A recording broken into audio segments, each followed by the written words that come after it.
Hey guys, നിങ്ങളുടെ സ്വന്തം കേട്ടി. ഇന്ന് നമ്മൾ സംസാരിക്കാൻ പോണത് ചത്ത പച്ചനെ കുറിച്ചാണ്. പിള്ളേർ കലക്കി സൂപ്പർ സാധനം. മലയാളത്തിൽ ഇതുവരെ കിട്ടാത്തൊരു എക്സ്പീരിയൻസ് ഇത്. ഒരു ഉടായ്പും ഇല്ല, സൂപ്പർ ക്ലീൻ പടം.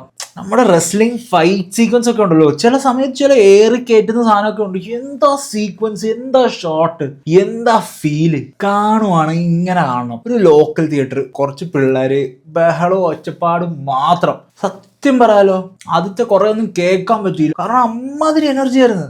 ലാഗ് എന്ന് പറയുന്ന ഒരു സാധനം എനിക്ക് തോന്നിയില്ല. ബട്ട് സ്റ്റിൽ ചില സ്ഥലങ്ങളിൽ അവർ നല്ല കുറച്ച് ഷോട്ടുകൾ പടപടയെന്ന് എഡിറ്റ് ചെയ്ത് കളഞ്ഞു. മലയാളത്തിൽ അങ്ങനത്തെ ഷോട്ടൊക്കെ വരുമ്പോണ്ടല്ലോ, അതിങ്ങനെ വെക്കണം കുറച്ചു നേരം. എനിക്ക് തോന്നിയൊരു കാര്യം പറയാം. ഈ എഡിറ്റിങ്ങിന്റെ കാര്യത്തില് ഈ പടം തുടങ്ങിയപ്പോൾ എഡിറ്റിംഗ് പഠിച്ചിട്ട് പടം തീരാറായപ്പോൾ എഡിറ്റിംഗ് പെർഫെക്ഷൻ എത്തിച്ച ഒരു മൂഡ് എനിക്ക് കിട്ടി. തുടങ്ങിയപ്പോൾ ഉള്ള ആ കട്ടുകളൊക്കെ എനിക്ക് എന്തോ ഭയങ്കര കുറച്ച് ഡിസ്ട്രാക്ടിങ് ആയിട്ട് തോന്നി. ബട്ട് പടം തീരാറായപ്പോൾ ഉണ്ടല്ലോ, ഈ ആ ഒരു ഇടിയുടെ ഒരു ഇതില് ചില ക്യാമറ വർക്ക് ഉണ്ട്. അവസാനത്തെ ഫൈറ്റിലൊക്കെ വരുമ്പോഴോ ഇങ്ങനെ പറഞ്ഞ് എന്റെ ലൈറ്റിംഗ് ഒക്കെ ഉണ്ടല്ലോ, ചില സമയത്ത് ആ ഒരു ഫ്ലിക്കറിങ് ഇങ്ങനെ വന്നു. അതൊക്കെ പക്ക ടൈമിംഗ് ആണ് അതിന്റെ, അല്ലേ?